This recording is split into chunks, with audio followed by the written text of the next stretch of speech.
Now I'm thinking of a trilogy of movies. The first installment was both a critical and commercial success, breaking box office records at its time of release. Part 2 of our mystery trilogy retconned quite a bit of the first movie and went in a wildly different direction, tonally speaking. But by no means was it considered a failure, since by now it's garnered a bit of a cult following.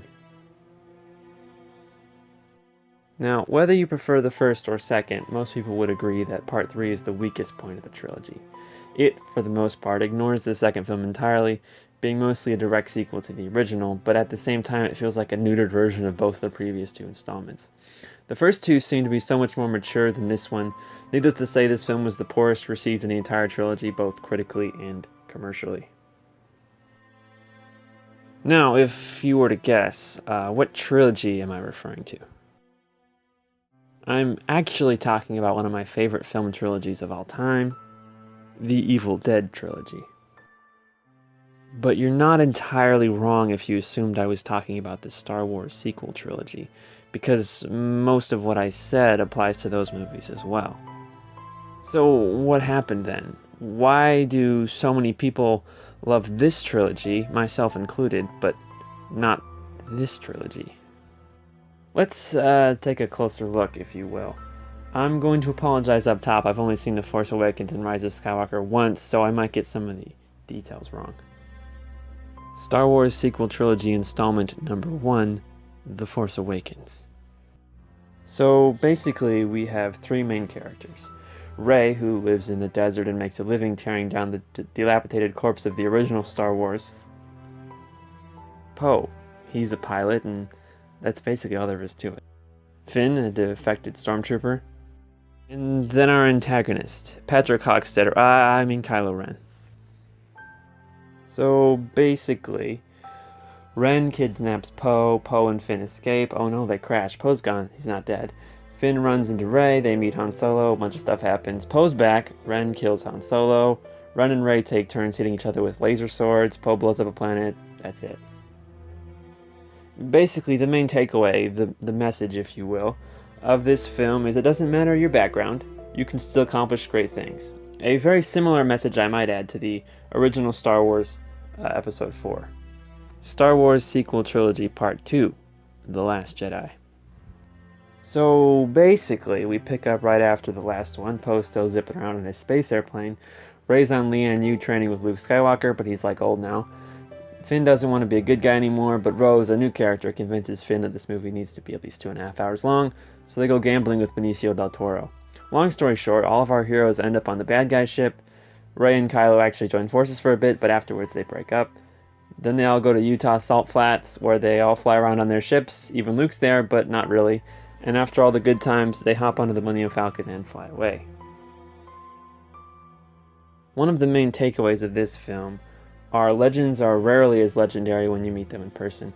Contrary to Han Solo's line in Force Awakens, all the legends are true. Rey meets Luke in person, he's old and washed up, and at the end of the movie when he projects himself to the troops, he's young and badass. Is this his true form? No, of course not, but it's what the troops needed to see at that moment. To sum up this movie in one sentence, just because the legend isn't true, that doesn't mean you should stop believing in what it stands for. Double negative, it's tricky. On top of that, I would say, despite the shift in story and tone, I believe this to be an honest continuation of the characters presented in The Force Awakens. Please note I am making no comment regarding the characterization of Luke Skywalker in this film.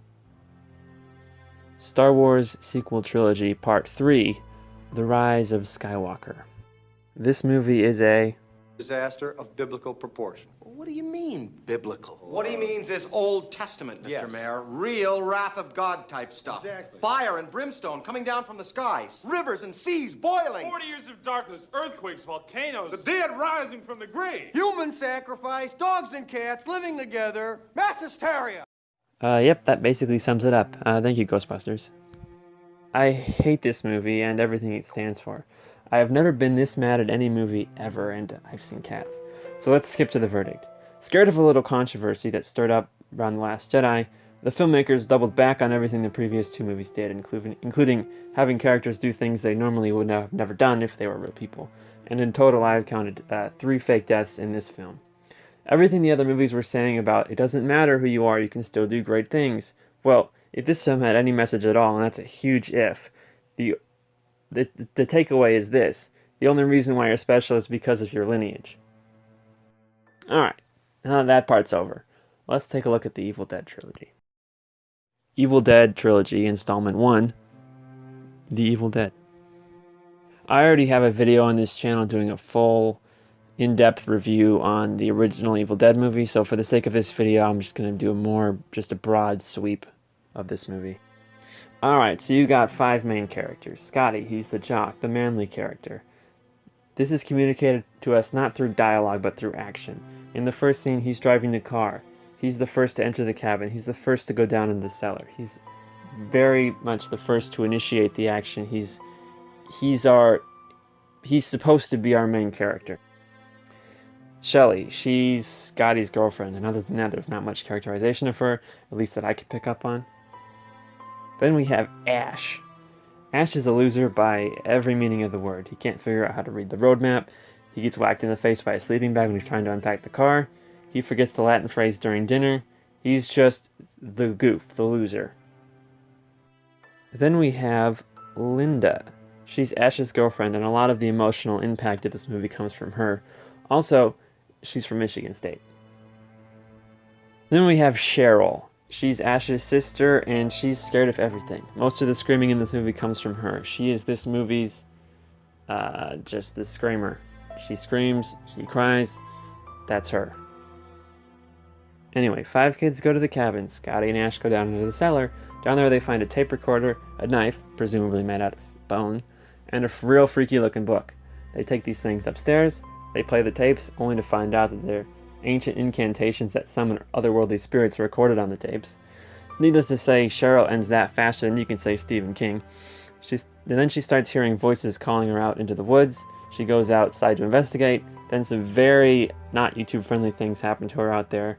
And then afterwards they start getting possessed one by one. At first we see Scotty take action, and Ash isn't really doing anything. After Scotty has to kill Shelley, however, he decides he wants to leave on his own. Ash has to stay behind because Linda got stabbed in the ankle with a pencil. It's really gross. Anyway, one geyser of blood later, Ash has to kill all of his friends. He survives the night, and that was meant to be as a surprise to the audience. But then, and no joke, that is literally how the movie ends. Now, I'll be the first to admit, a lot of what this movie has going for it is the shock factor, which, to be fair, it does really well. I've never seen a movie quite like this one before. But narratively speaking, Ash does embody the reluctant hero trope, because initially he doesn't choose to do the right thing, so there's a bigger hurdle for him to overcome later when he eventually does take on the role of hero, albeit that's later on in the series. And during an initial viewing, we probably wouldn't even have expected him to be the hero at all, but rather Scotty, because of the traditional masculine stereotypes most associated with being the hero and the main character. Evil Dead Trilogy Installment number 2, get this, it's called Evil Dead 2, because it's the second one in the Evil Dead trilogy. Isn't that wild? The 4 new main characters in this movie are Annie and her boyfriend. Both are stereotypical academic types. Annie is the daughter of the man who owns the cabin and the tape player in the original movie, so he was the one that recorded himself saying the incantations.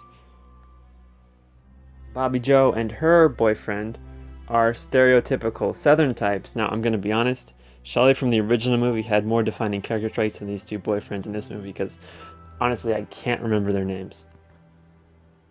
Now, the main reason why there are so many retcons at the beginning of this movie is due to the success of the original film, the rights were bought out by a bigger studio, and thus they couldn't make any direct references to the first film, so they had to kind of retell the events really quickly. But if you ignore some of the details in the beginning of this movie, it's really not that big of a deal.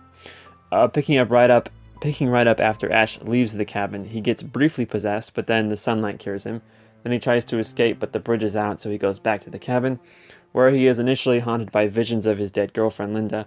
Eventually, the real dead girlfriend shows up, and they have a tussle with a chainsaw. Then she bites his hand, making it possessed, which he then has to cut off with the said chainsaw. Yes, his hand is now a character in the story. Then 4 new characters show up. Now we find out that Annie's mom, Henrietta, also got possessed, and she's now buried in the cellar, and for some reason she was just there the whole time during the first movie. Don't ask, it's okay. And one by one, each of them start getting possessed until it's just Ash, Annie, and Henrietta. Tying a chainsaw to his stub arm, Ash defeats Henrietta, and using the knowledge from her father's research, Annie opens a portal to suck the demons back, but she dies in the process and accidentally summons an abomination instead. Now Ash has to defeat the abomination and recite the final incantation to send all the demons back. He eventually does so, but not before getting sucked in himself. Long story short, he ends up in the Middle Ages. And that's the end of this movie. Because Ash had to watch all of his friends die in the first movie, he is now experiencing hallucinations induced by trauma in this movie. To communicate this to the audience, the movie utilizes a trope called the unreliable narrator. Now, we, the audience, are meant to question some of the events taking place on screen. For example, the dancing evil girlfriend or laughing deerhead. And the biggest change this movie makes to the series as a whole is its tone. The film is noticeably more comedic than the first one. It's because of this that most people will say this is their favorite movie of the series. But honestly, I prefer the first one better. I think it's just more serious, and this movie is still good, but it's just too silly for me. Finally, Evil Dead installment number 3, Army of Darkness. Hey guys, it's Editor Luke here. So, you noticed when I was describing the movie, I had the footage from the movie sped up to 100 times faster, so it could flash by really fast, while in the few minutes it took me to explain the movie, the whole movie flashed on screen. For whatever reason, the Army of Darkness footage got corrupted, so I can't show it in this video, so I'm going to probably show something else. I haven't figured it out yet, but you will see it right now. Much like in the case of Evil Dead 2, the rights were once again bought out by a bigger studio. This time it was Universal. So just like the previous installment, they weren't allowed to make any direct references. So this movie opens up with a narration retelling the events of the previous 2 films, ignoring a lot of the second movie, mostly just the second half of it. After Ash appears in the Middle Ages, they decide he's a witch. Now obviously there's a possessed person in the jail cell that they put Ash in. Ash quickly apprehends it. Afterwards, the people in charge decide that Ash is the chosen one. And if he can retrieve the Book of the Dead, they will send him back to his time, using magic. Now, I don't know about y'all, but that seems a little hypocritical to me. Anyway, Ash, because he's the loser that he is, somehow manages to make an evil Ash on his way to find the Book of the Dead. Now look, just because he's a loser, that doesn't mean he isn't the coolest loser ever. Anyway, after retrieving the book, he accidentally summons the titular Army of Darkness. Then he brings the book back to the castle where the people beg him to help them fight the army. Ash refuses, but is eventually convinced by Sheila, a character who's been in this movie the whole time but hasn't really been worth mentioning until now. Convinces him otherwise. Anyways, they win, he goes back to the future, and then once he reaches back his time, he fights one more Deadeye and then finally becomes the hero no one deserves. Now, I think this movie had a lot of potential, but most of that potential was hindered by the studio interference. They doubled down on the comedy and doubled back on the horror. Despite this, I think the movie does an incredible job finishing Ash's story arc. Only after literally defeating an evil version of himself can he learn to help others and embrace the role of hero.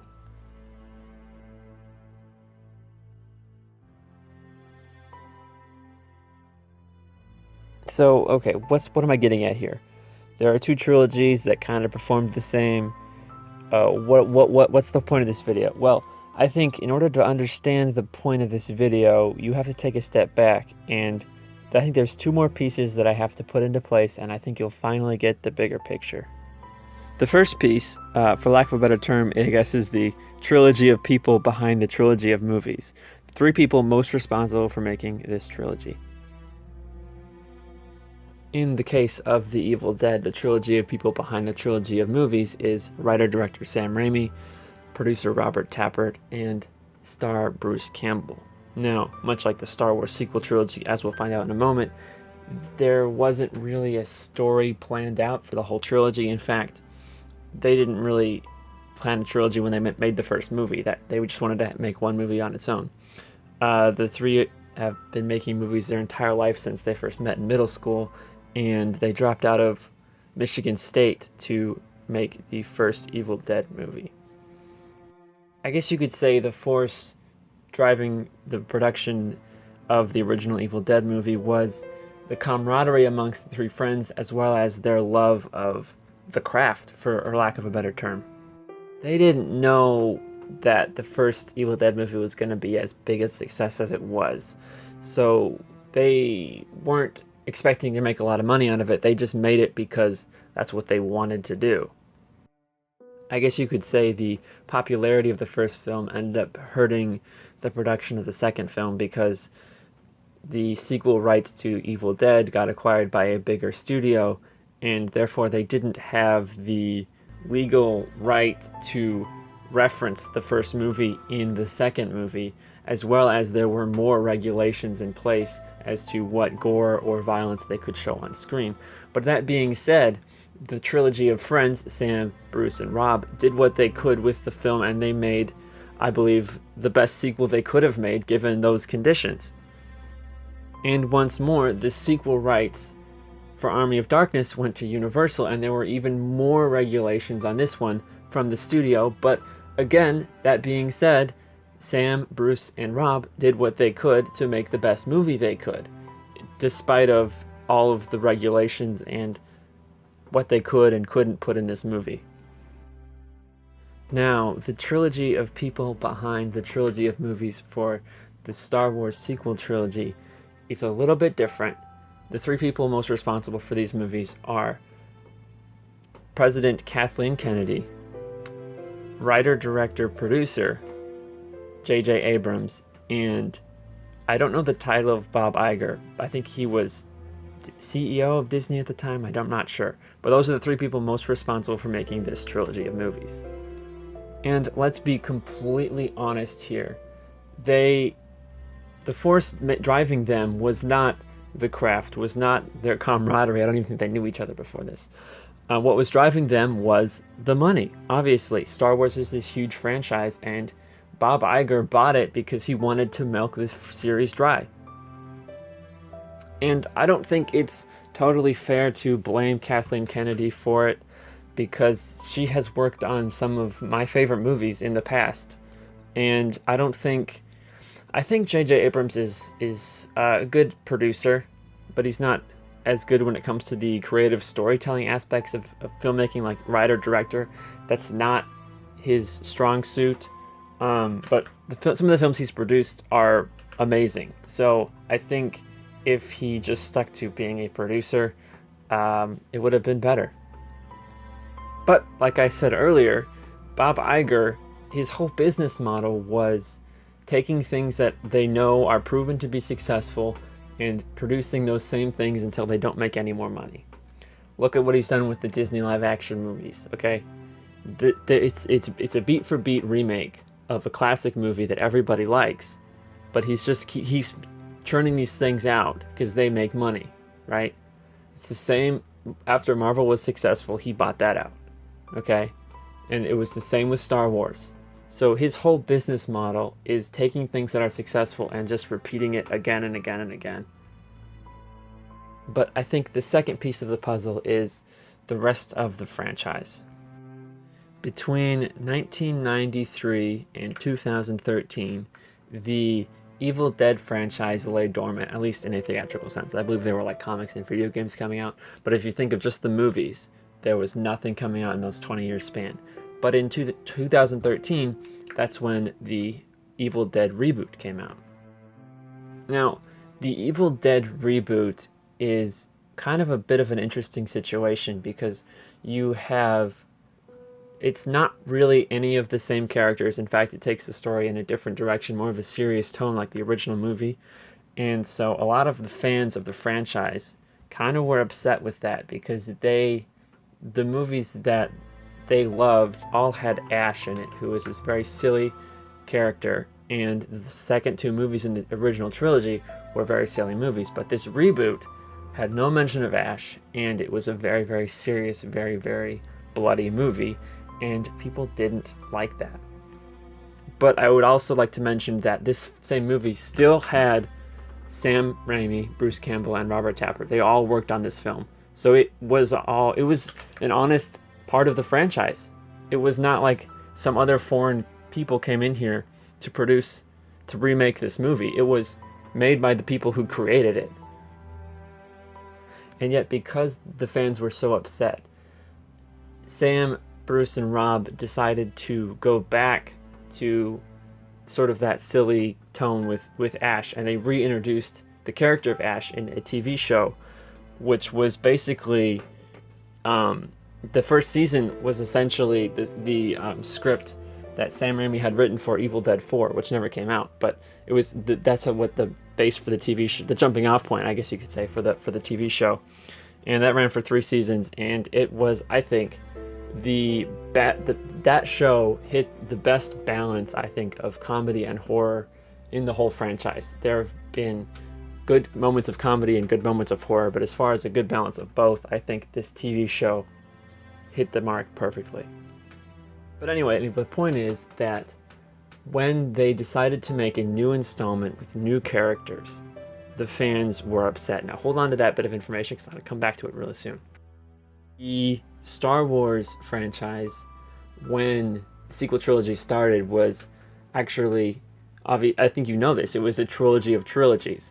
And and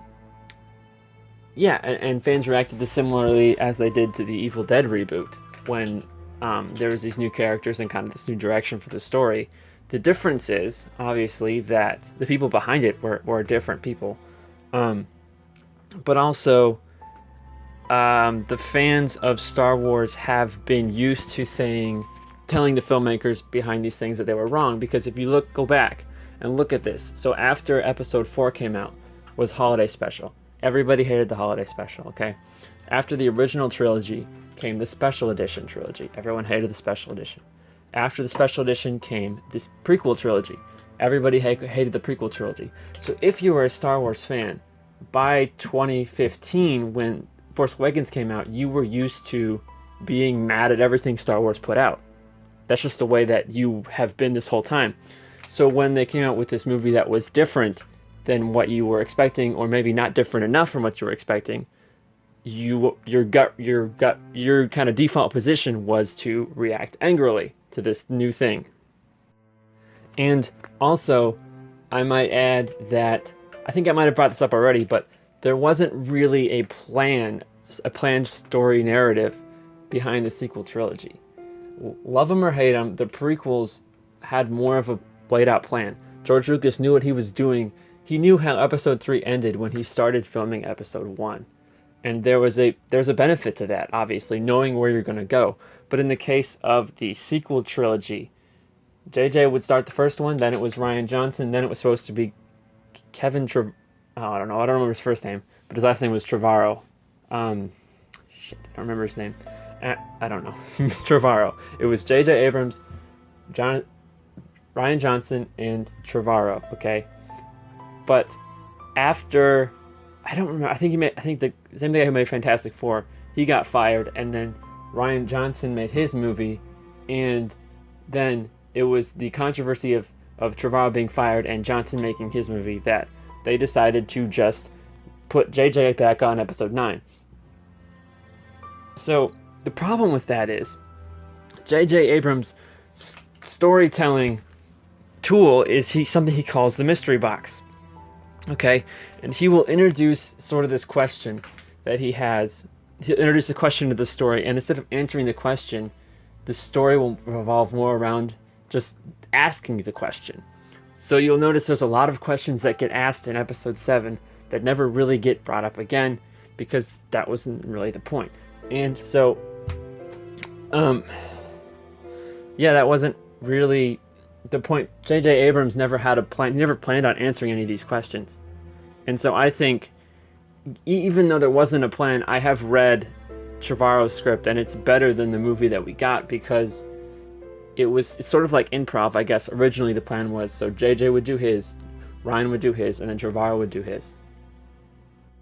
But because of this last minute change up of putting JJ on episode 9, he had to then come up with a new story, basically at the last minute.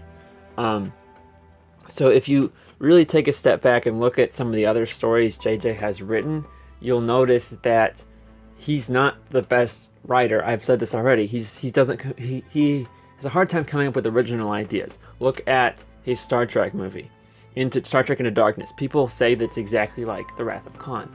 Look at The Force Awakens. People say it's just like A New Hope, because he has a hard time coming up with original stories. And I think if you really look at The Rise of Skywalker, I think it's just a series of, oh, you like this from a previous Star Wars movie? Here it is again with a new coat of paint. It's just there again and again and again. That's all this movie really is. And instead of being a conclusion to a trilogy of trilogies, it's just kind of a mess. But look, hang on. There's a piece of the puzzle that's missing. Look under the table. Oh, there it is. It's the fans. I think the final piece of the puzzle is really the fans of the trilogy. So, like I mentioned with The Evil Dead, the fans were not happy with the reboot, so the creators went back and they revisited Ash, and they gave him new adventures to have on the TV show Ash vs. the Evil Dead. And when that finally ended, the fans were happy, and now they're willing to move on with new characters. Like Bruce Campbell said he will never play Ash Williams again. And the new movie that's coming out, I think soon, I guess, I don't know, will have a new character and be focused on a completely new story.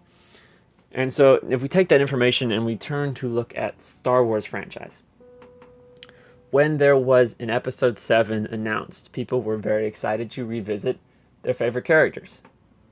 But when they saw it, they were a little disappointed. And I think it's kind of the same deal as with The Evil Dead. They wanted to see their old characters that they saw back in the 80s grown up and on the same adventures again. The problem is that they're all really, really old now. Another thing we have to consider is the generational gap between the Star Wars trilogies. When the first Star Wars movies came out in the 70s and the 80s, there was a group of kids that saw it and fell in love with Star Wars. You were probably one of those kids. If not, then you grew up with a different trilogy, whatever. But you saw those movies and you love them, and you love them to this day.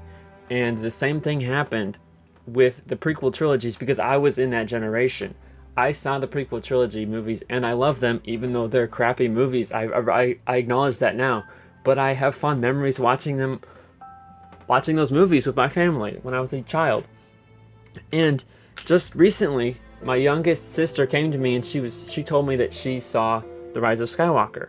And I was about to tell her that I didn't like that movie. But then her eyes lit up and she was telling me about everything she liked about this movie. And it occurred to me that this is her Star Wars. That's what it is. She's growing up watching these movies just like I grew up watching the prequels, and just like some of you grew up watching the original trilogy. And she doesn't care that Bob Iger is the spawn of Satan, or that J.J. Abrams can't come up with an original idea. This is just her Star Wars, and she loves that, just like you. And so I don't think it matters if these movies are good or not. All that matters is that we love them. So, like it or not, this is the movie that she'll show her kids when she grows up. So it doesn't matter if your trilogy is the original trilogy, the prequel trilogy, the sequel trilogy, or even the Evil Dead trilogy. I could have a list the size of my arm of all of the problems in all of these trilogies. It doesn't matter, because you have those rose-colored glasses on. It doesn't matter if these movies are bad. You love them. Okay, everyone knows the prequel trilogies are bad. Everyone knows the sequel trilogy is bad. But let's look at the original trilogy for a second.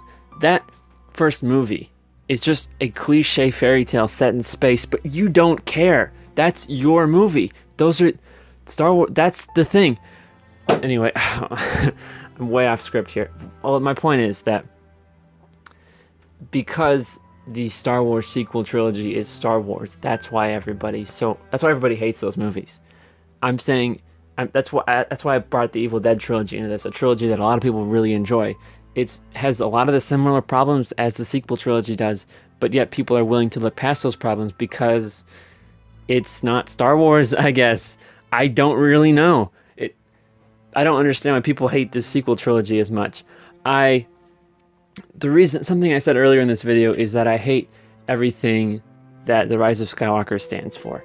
And in my eyes, that movie is the, I guess, death of Star Wars, I guess you could say. I'm going off script again, but I'm wrapping up here. That movie represents to me sort of the corporate greed and the willingness for Disney and Bob Iger to just suck the life out of everything.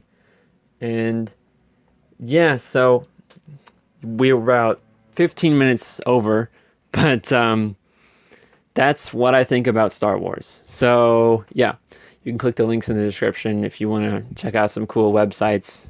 They'll take you to the cool websites: Patreon, Instagram, Facebook, whatever.